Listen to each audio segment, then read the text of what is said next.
Hello students, welcome to Shivan Concepts. Today we are going to discuss about environment syllabus, both group 1 and group 2 inclusive.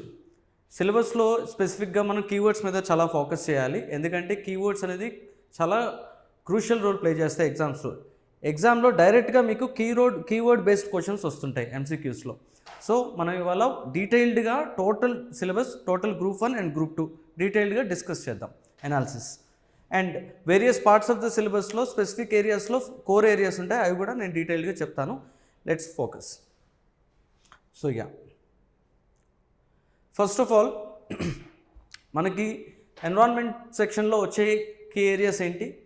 First environment related issues and concerns, and issues and concerns related to the environment, their legal aspects, policies, treaties of the protection of the environment at the national and international level. So basically legal aspects environment లో మనకి main protect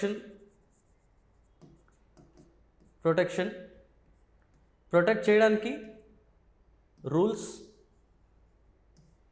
loss by government both at national level and international level.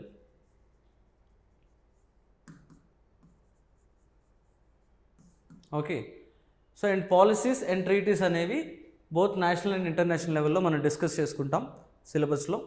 Next biodiversity, its importance and concerns. Biodiversity గురించి సెపరేట్గా classes మనం చాలా discuss చేసుకున్నాం పార్ట్స్గా.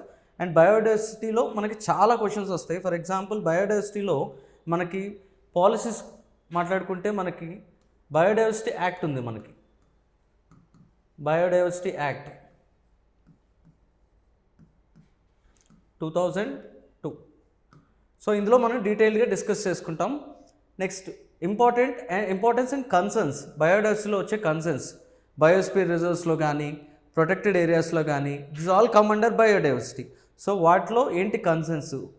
Pollution వల్ల కానీ ఆర్ ఆంథ్రోపోజెనిక్ సోర్సెస్ అంటే మన హ్యూమన్ మేడ్ మిస్టేక్స్ కానీ, మైనింగ్, ఇలా ఇండస్ట్రియల్ వర్సెస్ ఎన్విరాన్మెంటల్ డిబేట్స్, ఇవన్నీ మనకి ఇందులో కవర్ అవుతాయి. Next climate change, international initiatives, policies and protocols, చాలా important protocols, and India's commitment. Basically international రేంజ్లో మనకి ప్రోటోకాల్స్ చాలా డిఫైన్ చేయడం జరిగింది, యుఎన్ఎఫ్సిసి కానీ. అండ్ ఫర్ ఎగ్జాంపుల్ ప్రోటోకాల్స్ ఏమేమి వస్తుంటాయి మీకు? యుఎన్ఎఫ్సిసిలో మనకి క్యోటో వస్తుంది, క్యోటో ప్రోటోకాల్, ఇంపార్టెంట్ ఏరియాస్, చాలా ప్రోటోకాల్స్ ఉంటాయి. సిఓపి అంటారు కదా, కాన్ఫరెన్స్ ఆఫ్ పార్టీ మీటింగ్స్లో Kyoto protocol, Kigali agreement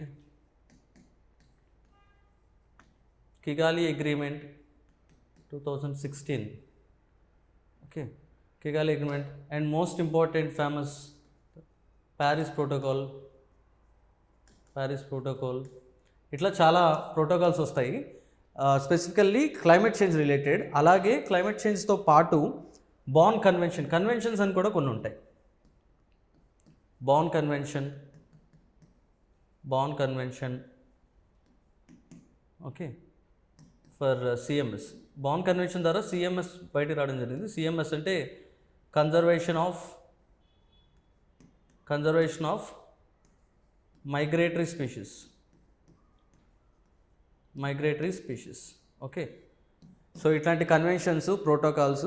and India's commitment, for example Ramsar కన్వెన్షన్లో ఇండియాస్ కమిట్మెంట్ ఏంటి, ఇండియాలో వెట్లాండ్స్ ఏమేమి ఉన్నాయి, రీసెంట్గా జాయిన్ అయిన వెట్లాండ్స్ ఏంటి, అసలు వెట్లాండ్స్ ఇంపార్టెన్స్ ఏంటి, ఇవన్నీ మనం క్లైమేట్ చేంజ్ టాపిక్లో తెలుసుకుంటాం. Next forest and wild life, legal framework for forest and wild life conservation in India. మనకి ఫారెస్ట్ అండ్ వైల్డ్ లైఫ్లో ఏమేమి వస్తాయి?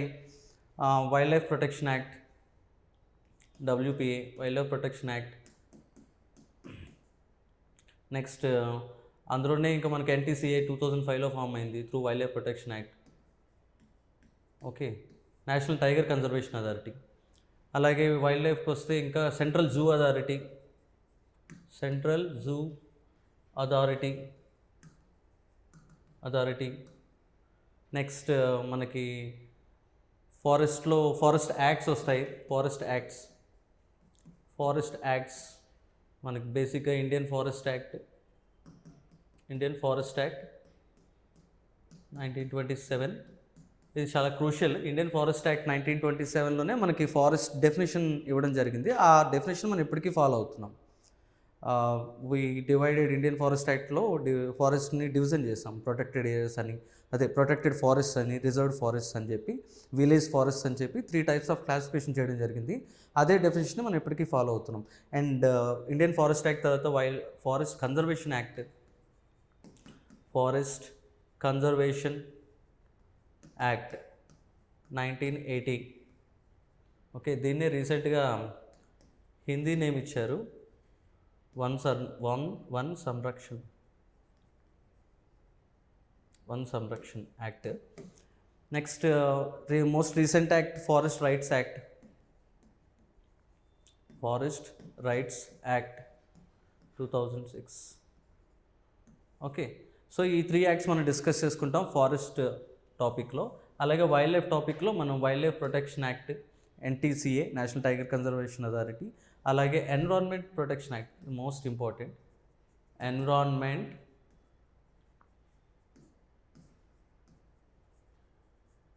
Protection act.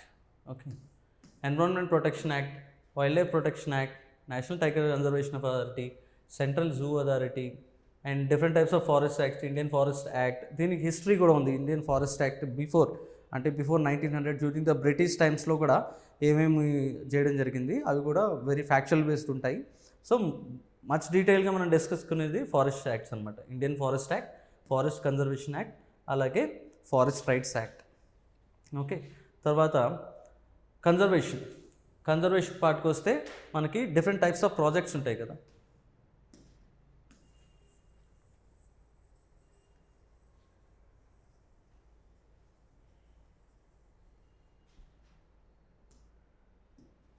Different types of projects ఏముంటాయి? Project tiger and elephant. రీసెంట్గా ఈ 2 మెర్జ్ చేయడం జరిగింది, ప్రాజెక్ట్ టైగర్ అండ్ ఎలిఫెంట్. అలాగే ఇండివిజువల్ స్పీషీస్ తగ్గట్టుగా మనకు ప్రాజెక్ట్స్ ఉన్నాయి. Project crocodile, project leopard. Okay, project snow leopard. అలాగే project rhino, 1 horn rhinoceros. So వీటి తాలూకా ప్రాజెక్ట్స్, వాటి కన్జర్వేషన్ ఎఫర్ట్స్. అంటే కన్జర్వేషన్ అంటే మనకి ఏమొస్తాయి? In situ, X situ. Okay, ఈ 2 వస్తాయి కన్జర్వేషన్ ఎఫర్ట్స్లో. అంటే వాటి protection in situ and X situ. Okay, next environmental hazards, pollution, carbon emission, global warming. Okay, so global warming అనేది చాలా క్రూషియల్ రోల్ ప్లే చేస్తుంది ఈ మధ్య ఎగ్జామ్స్లో. ఎందుకంటే global warming is impacting us very much. Climate change అవ్వడం కానీ, చాలా అబ్నార్మాలిటీస్ జరగడం కానీ క్లైమేట్లో కానీ, రివర్ ఫ్లోస్లో కానీ, జోగ్రఫికల్ బౌండరీస్ చేంజ్ అవ్వడం కానీ, ఇదంతా క్రూషియల్ రోల్ ప్లే చేస్తుంది. ఈవెన్ ఫ్రమ్ అంటార్కిటికా ఈ చేంజెస్ ఎందుకు వస్తున్నాయి, what are the reasons behind it అంటే మనం గ్లోబల్ వార్మింగ్ అని చెప్పుకోవచ్చు. గ్లోబల్ వార్మింగ్లో మనకి ఏమేమి వస్తాయి? గ్లోబల్ వార్మింగ్లో ఏమొస్తాయి? పొల్యూటెంట్స్ వస్తాయి, ఎస్పెషల్లీ గ్రీన్ హౌస్ గ్యాసెస్ అంటాం, ఓకే, వీటి ఇంపాక్ట్ వల్ల గ్లోబల్ వార్మింగ్ వస్తుంది. And ozone depletion and chemicals, usage of chemicals in our daily life. మనం రోజువారీ వాడే వస్తువుల్లో యూజ్ చేసే కెమికల్స్, ఫర్ ఎగ్జాంపుల్ రిఫ్రిజిరేటర్స్లో కానీ, వాషింగ్ మిషన్స్లో కానీ, ఇట్లా చాలా ఎక్విప్మెంట్స్లో చాలా కెమికల్స్ వాడతాము. క్లోరోఫ్లోరోకార్బన్స్, CFCs, HFCs, హైడ్రోఫ్లోరోకార్బన్స్, క్లోరోఫ్లోరోకార్బన్స్ ఇవన్నీ డిస్కస్ చేస్తాం. అండ్ వీటికి డీటెయిల్డ్గా ఇండివిజువల్ ట్రీటీస్ కూడా ఉన్నాయి. వియన్నా కన్వెన్షన్ అంటారు. తర్వాత Montreal protocol. Okay, Vienna convention, Montreal protocol, especially ozone depleting సబ్స్టెన్సెస్కి రెలవెంట్ కన్వెన్షన్స్ అవి కూడా మనం డిస్కస్ చేసుకుంటాం ఇంటర్నేషనల్ లెవెల్లో. ఇండియాస్ కమిట్మెంట్ ఏంటంటే whatever the world global organization suggest, అంటే యునైటెడ్ నేషన్స్ కానీ ఇవన్నీ కలిపి different types of countries meet అయ్యి ఒక ట్రీటీ ఫామ్ చేసి, ఒక కన్వెన్షన్ ఫామ్ చేసి, ఆ కన్వెన్షన్లో పెట్టిన నినాదాలని మనం ఫాలో అవ్వాలి. మన ఎన్విరాన్మెంట్కి తగ్గట్టు మనం ఫాలో అవ్వగలమా లేదా బేస్ చేసుకొని ఇండియా కమిట్మెంట్ ఇవ్వడం జరుగుతుంది. సో దాని బేస్ చేసుకొని కొన్ని ఎక్సెప్షన్స్ కూడా ఉంటాయి, అలాగే కొన్ని అబ్జెక్షన్స్ కూడా ఉంటాయి. ఆ కొన్ని ప్రోటోకాల్స్ ఇండియా రాటిఫై చేసింది, కొన్ని ప్రోటోకాల్స్ ఇండియా రాటిఫై చేయలేదు. సో అవన్నీ ఇండివిజువల్గా డీటెయిల్గా డిస్కస్ చేసుకుందాం ఈ పర్టికులర్ ఏరియాలో. ఓకే, ఎన్విరాన్మెంటల్ హజార్డ్స్ చెప్పాను, పొల్యూటెంట్స్, ఓజోన్ డిప్లీటింగ్ కెమికల్స్ ఇవన్నీ వస్తాయి. పొల్యూషన్లో కూడా మనం స్పెసిఫిక్గా national pollution bodies, state pollution bodies, for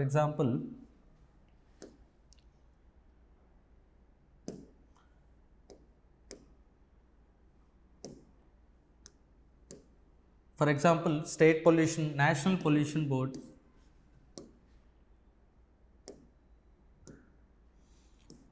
national pollution control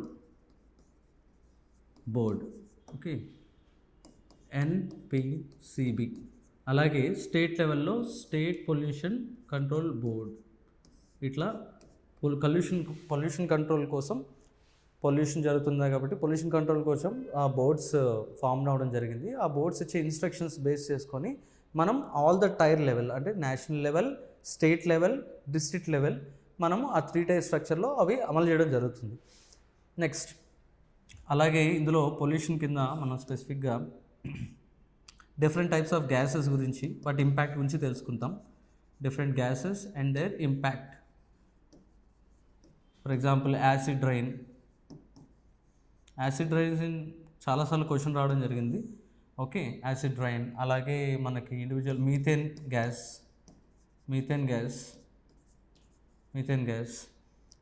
and obviously carbon monoxide, carbon dioxide.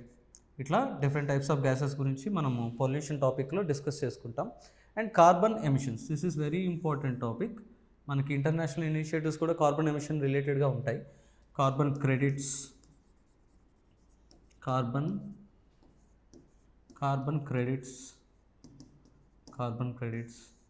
And carbon CO2 sequestration అంటాం. Carbon sequestration. ఓకే, అంటే carbon డైఆక్సైడ్ని మనం store చేయటం. బయటకు వస్తే గ్లోబల్ వార్మింగ్ జరుగుతుంది కాబట్టి ఎలా స్టోర్ చేస్తాం, వాటి యొక్క మెథడ్స్ ఏంటి. ఓకే, అలాగే వేస్ట్ డిస్పోజల్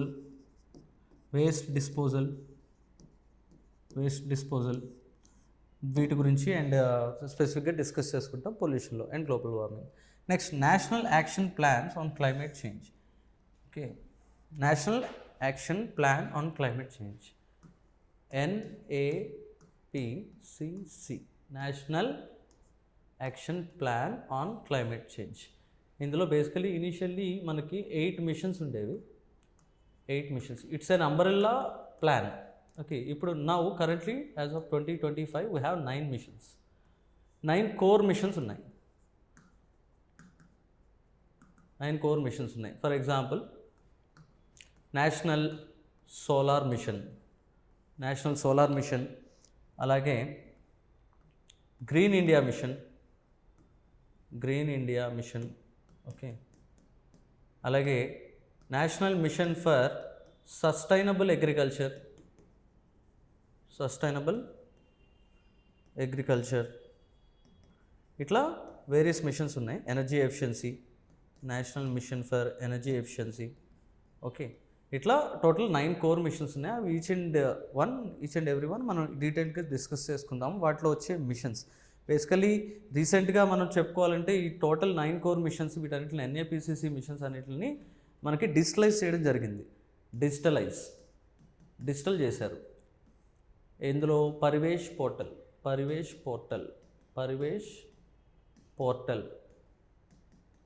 2.0, ఓకే, ఇందులో మనకి all data relevant facts and resources అన్నీ ఇందులో దొరుకుతాయి. అండ్ ఇండియా కమిట్మెంట్ ఏ విధంగా చేస్తుంది ఈ పర్టికులర్ 9 కోర్ మిషన్స్ మీద అందులో డీటెయిల్గా మనం అప్డేట్ అవుతూ ఉంటుంది. మనం we can visit and see. Okay, next disaster management. Disaster management is very important. Disaster management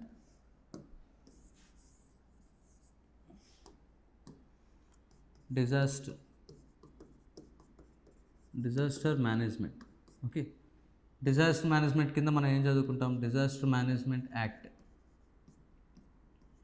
2005 చాలా ఇంపార్టెంట్. Disaster management act 2005. ఇందులో మనకి స్టేట్ లెవెల్లో, నేషనల్ లెవెల్లో, డిస్ట్రిక్ట్ లెవెల్లో 3 టైప్ స్ట్రక్చర్స్ ఉంటాయి. NDMA national disaster management authority national లెవెల్లో, India లెవెల్లో, and state disaster management authority and district disaster management authority. So ఈ 3 లెవెల్స్ అనేవి ఒకరినొకరిని కోఆర్డినేట్ చేసుకుని ఇంటర్లింకేజ్ చేసుకొని ప్లాన్స్ అనేవి చేయడం జరుగుతుంది. ఆ ప్లాన్స్ ఫాలో అవటం, వాట్ ఆర్ ద డ్రాబ్యాక్స్, ఆ డ్రాబ్యాక్స్ ప్రగట్టు ఇంకేమైనా ఇంప్రూవ్మెంట్స్ ఉన్నాయా అనేది ఈ డిజాస్టర్ మేనేజ్మెంట్ అథారిటీస్ అనేవి చూసుకుంటాయి. సో డిజాస్టర్ మేనేజ్మెంట్ అనేది క్రూషియల్ సబ్జెక్ట్ మనకి. ఇది కూడా చాలా ఫోకస్ ఏరియా, ఇంపార్టెంట్ క్వశ్చన్స్ వస్తుంటాయి. Next ecosystem and biodiversity. I think this would be our first class. మన ఈ కోర్స్లో ఫస్ట్ క్లాస్ ఇదే, ecosystem, environment, ecology, basic technology చెప్పుకుంటాం. అందులో ecosystem and biodiversity and all these particular individual అన్నీ మనకి Sivan concepts యాప్లో మనకి మాడ్యూల్లో పెట్టడం జరుగుతుంది. యూ కెన్ రీవిజిట్, ఆ యాప్లో విజిట్ చేసి మీరు లాగిన్ అవ్వచ్చు. మీకు ఈ సోర్సెస్ అన్నీ దొరుకుతాయి, total classes and with PDFs దొరుకుతాయి. Next ecosystem and biodiversity. Ecology, ecosystem, basic concepts of ecology, components and types. Ecosystem components, ecosystem types. మనకి ఎకాలజీ డెఫినేషన్స్ ఏంటి అంటే సిన్స్ ఫ్రమ్ హిస్టారికల్ పర్స్పెక్టివ్ నుంచి ఎకాలజీ ఎకాలజీ టర్మినాలజీ అంటే ఏంటి, what is the interaction between biotic and abiotic factors. అలాగే మనకి ఇంకా ఎకోసిస్టంలో ecotone, niche, biosphere. Okay, these are the various terminology. మనం ఇవన్నీ వన్ బై వన్ డిస్కస్ చేసుకుంటాం. త్రూ ఇన్ఫోగ్రాఫిక్స్ కూడా డిస్కస్ చేసుకుంటాం లెక్చర్లో. So that is very important. ఎకాలజీలో మనకి బేసిక్ టెర్మినాలజీ ఎక్కువ క్వశ్చన్స్ అడుగుతున్నాడు ఈ మధ్య. ఫర్ ఎగ్జాంపుల్ మనకి లికెన్స్ గురించి, ఓకే, అండ్ అక్వాటిక్లో అక్వాటిక్ ఎకోసిస్టంలో చాలా క్వశ్చన్స్ రావడం జరుగుతుంది అక్వాటిక్ ఎకోసిస్టంలో. అలాగే బయోస్పియర్ రిజర్వ్స్ అంటే ఫ్యాక్ట్స్ కింద వస్తాయి. రీసెంట్ బయోస్పియర్ రిజర్వ్స్ ఎన్ని యాడ్ అయినాయి. అలాగే ఇందులో వెట్లాండ్స్ కూడా వస్తాయి ఎకోసిస్టమ్ కాబట్టి, మెరైన్ ఎకోసిస్టమ్ కింద వెట్లాండ్స్ వస్తాయి. ఓకే, అండ్ క్లాసిఫికేషన్ అనమాట, ఇండివిజువల్ క్లాసిఫికేషన్ అంటే కమ్యూనిటీస్, అంటే ఎకలాజికల్ కమ్యూనిటీస్ ఉంటాయి కదా, మేజర్ మైనర్ అని, మేజర్ కమ్యూనిటీస్, మైనర్ కమ్యూనిటీస్ అని ఉంటాయి కదా. సో వీటి యొక్క డిఫరెన్సెస్ ఏంటి, ఓకే, కమ్యూనిటీస్. అదేవిధంగా మనకి ఇంకా చూసుకున్నట్టయితే terrestrial ecosystem versus marine ecosystem, ఈ డిఫరెన్సెస్.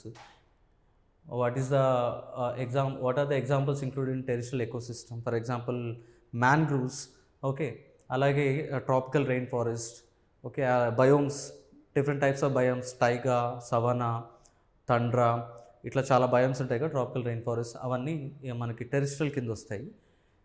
మెరైన్ ఎకోసిస్టమ్ కింద మనకి స్పెసిఫిక్గా ఎర్త్లో 3 పార్ట్స్ ఓషనే కాబట్టి అందులో ఉండే ఆర్గనిజమ్స్ ఏంటి అంటే ఫైటోప్లాంక్టన్ నుంచి, అంటే starting level, basic level phytoplankton నుంచి, phytoplankton, cyanobacteria,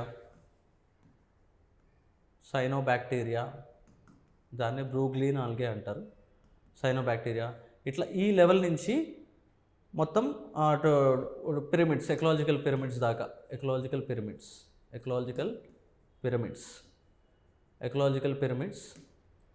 and food chain and food web, ఇవన్నీ డిస్కస్ చేసుకుంటాం డీటెయిల్గా. ఓకే, నెక్స్ట్ బయోడైవర్సిటీ పార్ట్లో what is the meaning of biodiversity, what are the components of the biodiversity, and what are the biodiversity hotspots? India has 3 biodiversity hotspots world లో. Next loss of biodiversity వాటి reasons ఏంటి, బయోడైవర్సిటీలో వచ్చే problems ఏంటి, ఏ ఏ factors అనేవి impact చేస్తున్నాయి బయోడైవర్సిటీలో, అదేవిధంగా conservation ఏంటి, what are the efforts India is making, what are the efforts the world institutes are making to prevent the biodiversity collapse. Okay, అలాంటివన్నీ మనం ఇందులో డిస్కస్ చేసుకుంటాం.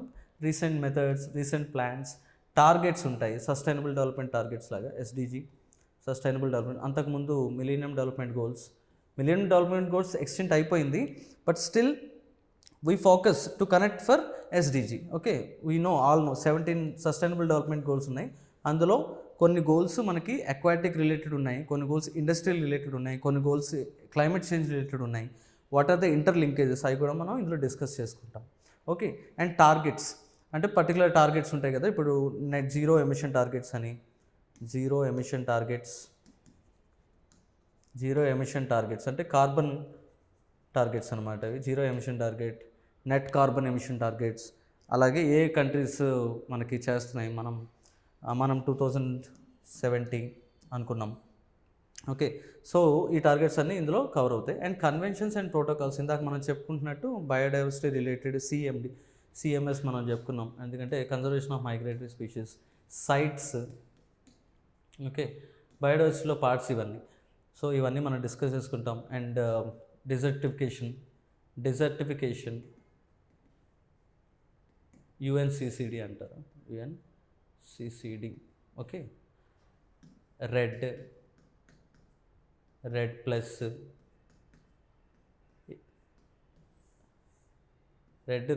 ఇవన్నీ మనం డిస్కస్ చేసుకుంటాం. డిజర్టిఫికేషన్ రిలేటెడ్ ప్రోటోకాల్స్ ఇవి. సో అవి డిస్కస్ చేసుకుంటాం. తర్వాత wild life conservation, as I have discuss CITES and endangered species with reference to India. Okay, and biosphere reserves, Indian wild life. మనకి ఎండేంజర్డ్ స్పీషీస్ అంటే మనకి టక్కన గుర్తొచ్చేది IUCN. ఎండేంజర్డ్ స్పీషీస్ అంటే మనకి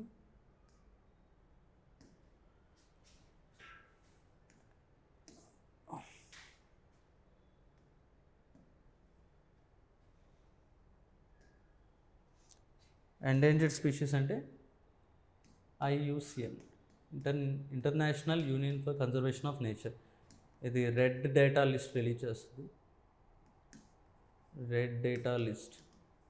ఇందులో మనకి ఎండేంజర్డ్ స్పీషీస్ గురించి మెన్షన్ ఉంటుంది. ఎండేంజర్డ్ స్పీషీస్ చాలా ఇంపార్టెంట్, మనం గుర్తుపెట్టుకోవాలి. At least for the sake of exam మీరు వైల్డ్ లైఫ్ ప్రొటెక్షన్ యాక్ట్లో Schedule 1, Schedule 2లో ఉండే స్పీషీస్నైనా గుర్తుపెట్టుకోవాలి. వాటి యొక్క లొకాలిటీస్ అంటే కొన్ని స్పీషీస్ స్పెసిఫిక్గా ఆ పర్టికులర్ లొకేషన్కే ఉంటాయి. ఫర్ ఎగ్జాంపుల్ 1 హార్న్డ్ రైనోసెరస్, అది అస్సాంకి. ఓకే, కాజిరంగా నేషనల్ పార్క్లో ఉంటుంది. అట్లా specific habitats and climate factors, ఇవన్నీ ఈ పర్టికులర్ స్పీషీస్ గుర్తుపెట్టుకోవాలి మనం. రెడ్ డేటా లిస్ట్ చాలా ఉంటుంది, but at least wild life protection act related and current అఫైర్స్లో వచ్చే స్పీషీస్ ఏవైతే ప్రామినెంట్ స్పీషీస్ ఉన్నాయో అలాంటివి మనం ఫోకస్ చేయాలి.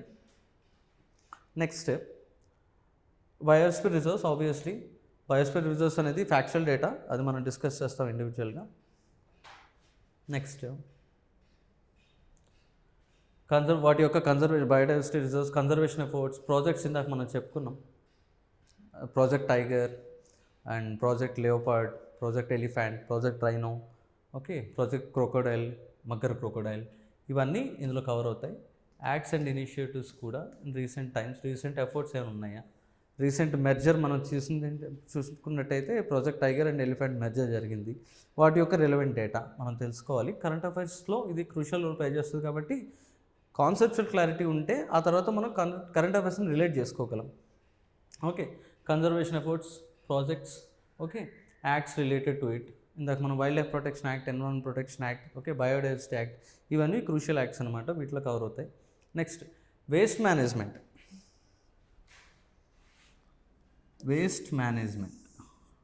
And pollution control. వేస్ట్ మేనేజ్మెంట్లో మనకి solid waste,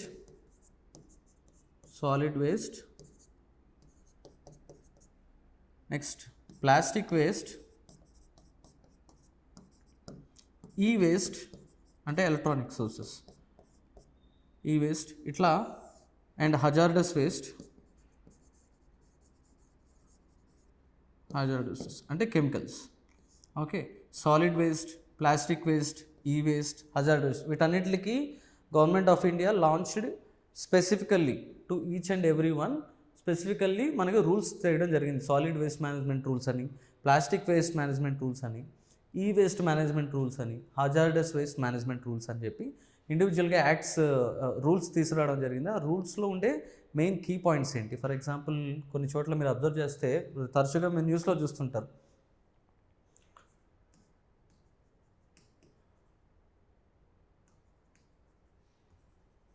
environmental impact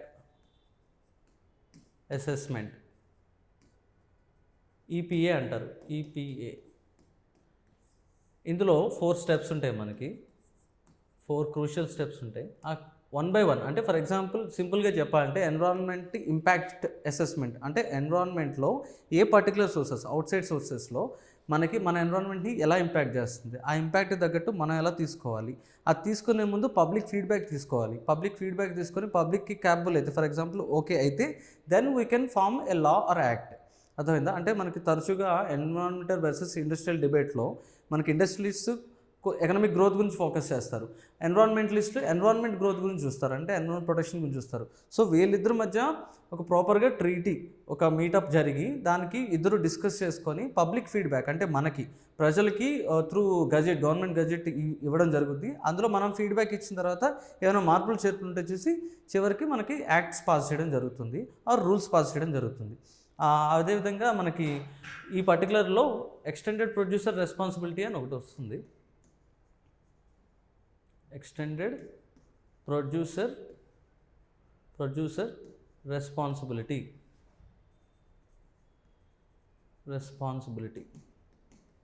okay, EPR అంటారు, ఎక్స్టెండెడ్ ప్రొడ్యూసర్ రెస్పాన్సిబిలిటీ. ఓకే, అంటే ఏం లేదు, ఫర్ ఎగ్జాంపుల్ ఒక ప్రోడక్ట్ మార్కెట్లోకి వచ్చింది, ఆ ప్రోడక్ట్ వల్ల వచ్చే డిసడ్వాంటేజెస్ ఏంటి? ఫర్ ఎగ్జాంపుల్ కొన్ని ప్రోడక్ట్స్ వచ్చినాయి, సమ్ వెట్ వేస్ట్ వచ్చింది. ఆ వెట్ వేస్ట్ అనేది డిస్పోజల్, అంటే డిస్పోజల్ కూడా ఎవరైతే ఇనిషియేట్ చేస్తున్నారో ప్రొడ్యూసర్, ఆ డిస్పోజల్ కూడా వాళ్ళే రెస్పాన్సిబుల్ తీసుకోవాలి. అంటే ఆ డిస్పోజల్ వల్ల మనకి ఇక్కడ కార్బన్ సోర్సెస్ ఎక్కువైపోతున్నాయి. సో మనకి అవి ప్లాస్టిక్ అనుకోండి, కొన్ని 100 years అయినా కూడా ప్లాస్టిక్ పూర్తిగా ఎక్స్టెంట్ అవ్వదు, right? It is not that much easily biodegradable. So అలాంటి వాటికి ఈపీఆర్ అనేది గవర్నమెంట్ ఇవ్వడం జరిగింది, ఆ కంపెనీస్కి వాళ్ళే రెస్పాన్సిబుల్. రీసెంట్గా 2025లో మనకి ఈపీఆర్ అనేది ఇంతకుముందు 50% ఉండేది కండిషన్, ఇప్పుడు అది 80% చేసింది. అంటే the companies have to pay, the companies are responsible 80% to recover the waste, okay, and properly dispose it. Okay, ease of disposal అనేది కన్జ్యూమర్ కాకుండా ప్రొడ్యూసర్కి బాధ్యత ఇవ్వడం జరిగింది, అదే extended producer responsibility. Okay, next అలాగే సాలిడ్ వేస్ట్ అనుకున్నాం, solid waste and their classification, methods of disposal, ఇప్పుడు మనం మాట్లాడుకున్నట్టు ఎక్స్టెండెడ్ ప్రొడ్యూసర్ రెస్పాన్సిబిలిటీలో ఈ పర్టికులర్ ఏరియా కింద అది వస్తుంది. అలాగే మేనేజ్మెంట్ ఆఫ్ సాలిడ్ వేస్ట్, మనకి బయో వేస్ట్ ఉంటాయి కదా,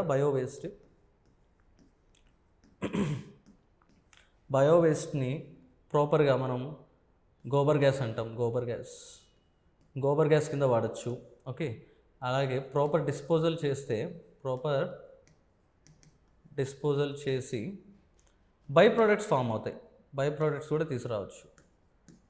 by products for example fly ash. అలాగే గోబర్ గ్యాస్ అంటే ఆబ్వియస్లీ మీ అందరికీ తెలుసు, కౌ డంగ్ ద్వారా వస్తుంది. ఓకే, అలాగే హర్యానాలో స్పెసిఫిక్గా స్టబుల్ బర్నింగ్ ఇష్యూ చాలా ఇంపాక్ట్ చేస్తుంది, ఢిల్లీ అండ్ క్యాపిటల్ రీజియన్లో, ఎన్సీఆర్ రీజియన్లో. సో వాళ్ళు ఆ స్టబుల్ బర్నింగ్ తగ్గించడానికి స్టబుల్ బర్నింగ్ని మెన్యూర్ కింద మార్చడం, ఒక గ్రీన్ మెన్యూర్ కింద మార్చడం, ఇవన్నీ మనం ఇందులో చూస్తాం management of solid waste. Next environmental pollution, types of environmental pollution, sources and impacts. Types of environmental pollution అంటే ఏమొస్తాయి?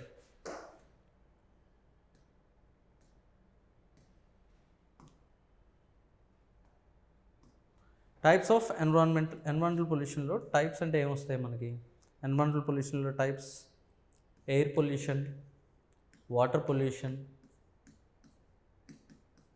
Okay, air pollution, water pollution, వీటికి ఇండివిజువల్ యాక్ట్స్ ఉన్నాయి. Air act, air conservation act, water pollution protection act, ఇట్లా చాలా acts ఉన్నాయి. ఆ individual యాక్ట్స్లో మనం pollution ఏ రకంగా వస్తుంది, ఎయిర్ పొల్యూషన్లో what are the factors, air pollution అంటే obviously green house gases emission కానీ, ఇండస్ట్రియల్ పొల్యూషన్ కానీ, ఇవన్నీ అందులో మనం కన్సిడర్ చేస్తాం.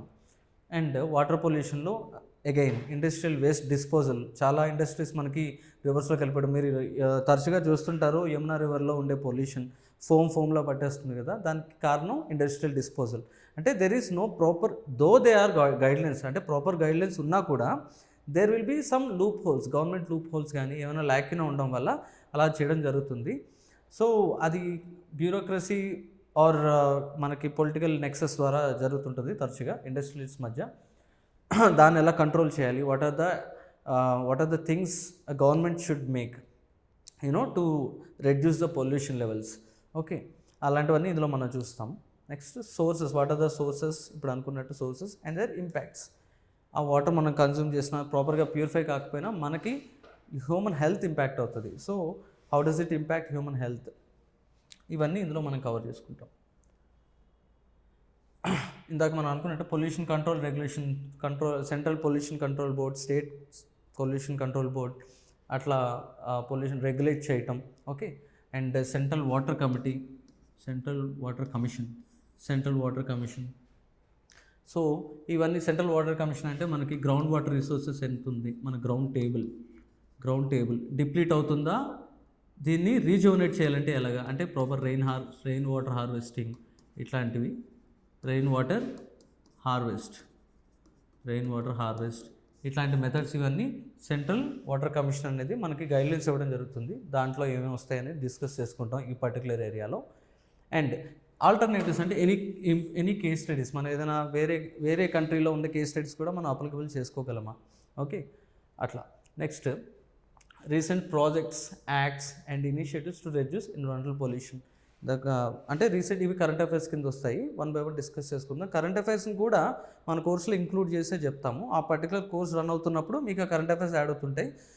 And once the course is finished, ఆ తర్వాత కరెంట్ అఫైర్స్ మీరు అప్డేట్ చేసుకుంటూ ఉండాలి మీ నోట్స్లో. Okay, next impact of transgenics on environment and their regulation, eco-friendly technologies in agriculture. Eco-friendly technology in agriculture అంటే సస్టైనబుల్ అగ్రికల్చర్. ఓకే, సస్టైనబుల్ అగ్రికల్చర్లో మనం ఎకో-ఫ్రెండ్లీ టెక్నాలజీస్ అంటే for example solar power usage, okay, and water saving methods అంటే మనకి drip irrigation, sprinkler irrigation, ఇవన్నీ cover అవుతాయి ఇందులో. Okay, and transgenics అంటే జెనెటికల్లీ ఇంజనీర్డ్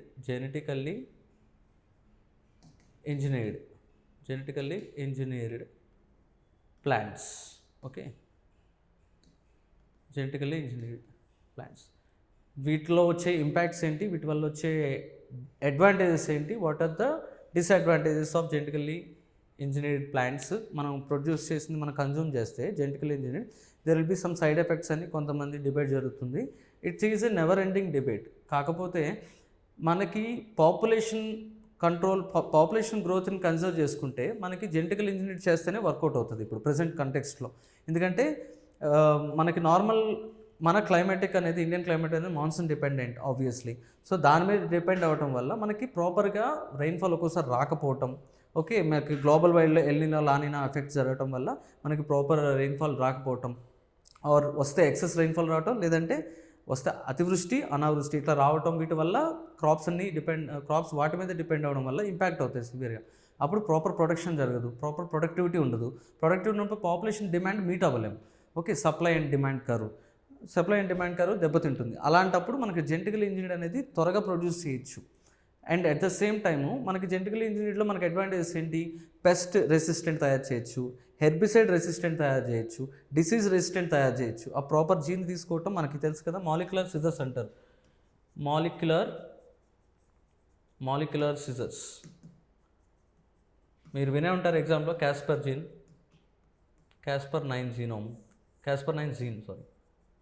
దీన్ని యూస్ చేసుకొని మాలిక్యులర్ సిజర్స్ అంటే మనకి ఏ ప్రాపర్ జీన్ ఒక పర్టికులర్ ప్లాంట్లో మనకి అది హైలీ ప్రొడక్టివిటీ ఉందనుకోండి. ఫర్ ఎగ్జాంపుల్ త్వరగా బిగ్ ఫ్రూట్ వస్తుంది ఫర్ ఎగ్జాంపుల్, ఆ పర్టికులర్ రిలవెంట్ జీన్ మనం మాలిక్యులర్ సిజర్స్ యూస్ చేసుకొని కట్ చేసి ఇన్ ద ల్యాబ్స్ కట్ చేసి మనకు కావాల్సిన రెలవెంట్ ప్లాంట్లో అది పెట్టి మనం గ్రో చేస్తాం. Okay, not just like hybrid, మనం గ్రో చేస్తాం ఇండివిజువల్గా ల్యాబ్ గ్రోన్ ప్లాంట్స్ అనమాట. అవి తర్వాత ట్రయల్ టెస్ట్కి వెళ్తాయి, ఫీల్డ్ ట్రయల్స్ అంటారు. ఆ ఫీల్డ్ ట్రయల్స్లో అయిన తర్వాత గవర్నమెంట్ మనకి జెనెటిక్ అప్రైజల్ కమిటీ అని ఉంటుంది, జెనెటికల్ అప్రైజింగ్ కమిటీ, జీఈఏసీ అంటారు, జెనెటిక్ ఇంజనీర్డ్ అప్రైజల్ కమిటీ. అది మనకి ఓకే చెప్తే దెన్ యాక్చువల్ ప్రొడక్షన్లోకి వస్తుంది, అంటే ఫార్మర్స్ అనేవి యూజ్ చేయొచ్చు. ఓకే, సో అవన్నీ ఇందులో కవర్ అవుతాయి మనకి. And bio remediation, what are the types and scope in India? Bio remediation అంటే is nothing but usage of biology, using biology improving the environment. Okay, protecting the environment. అంటే for example కొన్ని algae ఉంటాయి, కొన్ని fungi ఉంటాయి, కొన్ని algae, కొన్ని bacteria ఉంటాయి. ఆ బ్యాక్టీరియా ఏంటి, కెమికల్స్ని తినేస్తాయి. సో అలాంటి ఫర్ ఎగ్జాంపుల్ ఆయిల్ స్పిల్స్ జరిగింది మనకి నియర్ బై ఇండస్ట్రియల్ వేస్ట్ కానీ, ఫర్ ఎగ్జాంపుల్ ఏదైనా షిప్ మనకి ఓషన్లో ఆయిల్ స్పిల్ జరిగినప్పుడు, యాక్సిడెంట్ అయినప్పుడు గట ఆయిల్ కొలాప్స్ అవుతుంది కదా బయటికి, అది తినాలి అంటే అది వేస్ట్ అనేది చాలా పెద్దది, బల్క్లో జరుగుతుంది అది. అలాంటప్పుడు ఇలాంటి బయో రెమెడియేషన్ టెక్నిక్స్ యూస్ చేసుకొని, బయో ఇంజనీరింగ్ టెక్నిక్స్ యూస్ చేసుకొని ఆ పర్టికులర్ బ్యాక్టీరియాని అందులో పంపిస్తే ఆ బ్యాక్టీరియా ఫీడ్ చేస్తుంది, బ్యాక్టీరియా తినేస్తుంది. That has that ability. ఆ బ్యాక్టీరియాని యూజ్ చేసి మనం ఆ పొల్యూషన్ని కంట్రోల్ చేయొచ్చు. సో అలాంటి మెథడ్స్ అన్ని బయో రెమెడియేషన్లో మన కింద వస్తాయి. Next environment and health. This is the last and most important topic. రెగ్యులర్గా క్వశ్చన్స్ రావట్లేదు కానీ but it is also equally important topic. Obviously మన లెక్చర్స్లో, మన కోర్స్లో ఫోకస్ ఏరియాస్ బాగా ఫోకస్ చేద్దాము. అట్ ద సేమ్ టైం ప్యారల్గా ఏ టాపిక్ లీవ్ చేయకుండా డీటెయిల్గా డిస్కస్ చేయడానికి ప్రయత్నిద్దాం ఇన్ఫోగ్రాఫిక్స్ ద్వారా. ఓకే, మీకు అవన్నీ శివన్ కాన్సెప్ట్స్ యాప్లో అవైలబుల్ ఉంటాయి, 1 by 1 మీరు చూడొచ్చు. Environmental challenges, global warming, climate change, acid rain ఇందాక చెప్పాం కదా మనం పొల్యూటెంట్స్లో యూజ్ సల్ఫైడ్స్ ద్వారా, ozone layer depletion, okay, and oceanic acidification. ఇది రీసెంట్గా చాలా న్యూస్లో ఉంది, ఓషియానిక్ ఎసిడిఫికేషన్ అనేది. ఓకే, నెక్స్ట్ ఎన్విరాన్మెంటల్ ఇనిషియేటివ్స్లో రీసెంట్ ఇంటర్నేషనల్ ఇనిషియేటివ్స్, ప్రోటోకాల్స్ ఏమేమి ఉన్నాయి రీసెంట్. ఇందాక మనం డిస్కస్ చేసుకున్నాం, ప్యారిస్ ప్రోటోకాల్ కానీ, కిగాలి అగ్రిమెంట్ కానీ, క్యోటో ప్రోటోకాల్ కానీ. క్యోటో ప్రోటోకాల్ నెక్స్ట్ 1997లోనే ప్రోటోకాల్ అనేది యాక్సెప్ట్ చేయడం జరిగింది, కానీ ఇండియా ఎప్పుడు రాటిఫై చేసింది. దాని ఎగ్జిస్టెన్స్ పోస్ట్ ప్యారిస్ ప్రోటోకాల్, అంటే ప్యారిస్ ప్రోటోకాల్ తర్వాత అది క్యోటో ప్రోటోకాల్ అమల్లోకి రావడం జరుగుతుంది. సో ఆ 1 by 1 ఆ relevant conference of parties meetings ఎక్కడ జరిగినాయి, ఇవన్నీ ఫ్యాక్చువల్ డేటా. ఇవి డైరెక్ట్ క్వశ్చన్స్ వస్తుంటాయి మన గ్రూప్ 2 లెవెల్లో. సో అవి కూడా మనం డిస్కస్ చేసుకుందాం through proper chart. Okay, next conventions to tackle climate change with special reference to India's participation. ఇందాక చెప్పాక ఇండియా అంటే గ్లోబల్ లెవెల్లో ఇండియన్ కన్వెన్షన్స్ ఏమి ఉన్నాయి, అది ఇండియా ఎంతవరకు కమిట్మెంట్ ఇచ్చింది, కొన్నిట్లో కమిట్మెంట్ ఇవ్వలేదు, కొన్నిట్లో ఇచ్చింది. సో ఇచ్చినవి ఏంటి, ఇవ్వనివి ఏంటి, రాటిఫై చేసిందా లేకపోతే అమల్లోకి తీసుకొచ్చిందా అన్నది ఈ పర్టికులర్ ఏరియాలో మనం కవర్ చేస్తాం. తర్వాత రోల్ ఆఫ్ సస్టైనబుల్ డెవలప్మెంట్, ఇందాక మనం చెప్పుకుందాం goals of sustainable development, SDGs sustainable development goals మనకి 17 ఉన్నాయి. ఆ 17 మనం ఇండివిజువల్గా డిస్కస్ చేసుకుంటాము. Okay, and health issues, recent trends in disease burden and epidemic and pandemic. మనం COVID-19 చూసాము, పాండమిక్. ఎపిడమిక్ అంటే స్పెసిఫిక్ లొకేషన్, ఓకే, పాండమిక్ అంటే ఆల్ ఓవర్ లొకేషన్స్, అంటే అన్ని జోగ్రఫికల్ లొకేషన్స్లో రెగ్యులర్గా గ్రో అవుతూ ఉంది ఆ డిసీజ్ అనేది. సో దాన్ని పాండమిక్ అంటారు. ఎపిడమిక్ అంటే ఒక పర్టికులర్ రీజన్ స్పెసిఫిక్గా ఉంటే దాన్ని ఎపిడమిక్ అంటారు. ఇండివిజువల్ టెర్మినాలజీ కూడా డిస్కస్ చేసుకుందాం. Recent trends and disease burden అంటే for example especially recent trends and disease బర్డెన్లో ఏమొస్తాయి మనకి,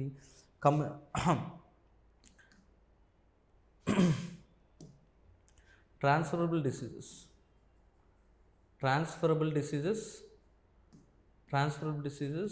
ఓకే. నెక్స్ట్ అంటే మనకి మలేరియా, ఓకే, నెక్స్ట్ డెంగ్యూ, ఇట్లాంటివన్నీ ఇందులో వస్తాయి. వాటివి ఏంటంటే పొల్యూషన్ వల్ల ఇంపాక్ట్ అవుతాయి, హైజీన్ లేకపోవడం వల్ల ఇంపాక్ట్ అవుతాయి, హెల్త్ ఆబ్వియస్లీ వాటి వల్ల ఇంపాక్ట్ అవుతుంది. అంటే ఇప్పుడు ఫర్ ఎగ్జాంపుల్ డికంపోజ్డ్ వేస్ట్ ఉంది, అక్కడ ఆబ్వియస్లీ డికంపోజ్ అయ్యి obviously it will attract insects and mosquitoes. ఆ మస్కిటోస్ వల్లే మనకి ఈ పర్టికులర్ ట్రాన్స్మిటబుల్ డిసీజెస్ వస్తాయి. ఓకే, నెక్స్ట్ ఎన్సిడిస్ అంటారు, non communicable diseases. Non communicable diseases అంటే ఇందులో మనకి obesity, okay, and life long diseases అంటే మన ఫుడ్ హ్యాబిట్స్ వల్ల, ఓకే, మెక్డొనాల్డైజేషన్ అంటారు కదా, అంటే మన అబ్రాడ్ ఇంపాక్ట్ ఇండియా మీద ఎలా పడుతుంది, మన ఇండియన్ కల్చరల్ క్యూజైన్స్ అన్నీ మారిపోతున్నాయి, దానివల్ల వచ్చే హెల్త్ ఇష్యూస్ అనమాట నాన్ కమ్యూనికబుల్ డిసీజెస్ కింద వస్తాయి. And challenges in India, preparedness and response, health care delivery and outcomes in India. ఈ పర్టికులర్ హెల్త్ ఇష్యూస్ టాపిక్ అనేది మనకి సైన్స్ అండ్ టెక్నాలజీ కూడా మెర్జ్ అయి ఉంటుంది. నేను సైన్స్ అండ్ టెక్నాలజీ కోర్స్లో కూడా మనం ఇది మళ్ళీ again will revisit this particular section. Environment అనే కదా, environment impact at the same time మనకి సైన్స్ అండ్ టెక్నాలజీలో ఏ విధంగా హెల్ప్ అవుతున్నాయి, ఇన్వెన్షన్స్ అనేవి ఈ పర్టికులర్ డిసీజెస్ని ఎలా కంట్రోల్ చేయగలుగుతున్నాం, ఏవైనా టెక్నాలజీ యూజ్ చేసుకొని డివైసెస్ వచ్చినాయా వీటిని కంట్రోల్ చేయడానికి, what are the initiatives taken by the government అనేవి మనం సైన్స్ అండ్ టెక్నాలజీ కోర్స్లో కూడా మనం డిస్కస్ చేస్తాం. So this particular topic has a double advantage for you, ఎందుకంటే 2 సార్లు ఆల్మోస్ట్ రీవిజిట్ చేస్తాం దీన్ని. Okay, recent public health initiatives and programs. Okay, రీసెంట్గా మనం తీసుకుంది ఆయుష్ పోర్టల్ కానీ, ఓకే, మినిస్ట్రీ ఆఫ్ ఆయుష్ కానీ, అలాగే నేషనల్ హెల్త్ మిషన్ కానీ, ఇలాంటివన్నీ ఇందులో డిస్కస్ చేసుకుంటాం.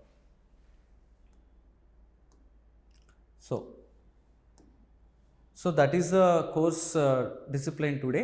మనకి ఎన్విరాన్మెంట్ టోటల్ పార్ట్లో ఈచ్ అండ్ ఎవ్రీ మనం డిస్కస్ చేసుకున్నాము. What are the courses, little bit మనం డీప్గా వెళ్ళలేదు, ఎందుకంటే ఇండివిజువల్గా I will discuss 1 by 1 in our course.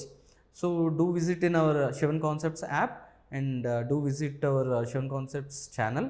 మీకు 1 by 1 రెగ్యులర్ అప్డేట్స్ వస్తుంటాయి. And Telegram link, I will drop the Telegram channel link below. మీరు అది చూసి మీరు అందులో MCQs కూడా మనం రెగ్యులర్గా అప్డేట్ చేస్తున్నాం, అవి కూడా చూసి do comment below. Thank you.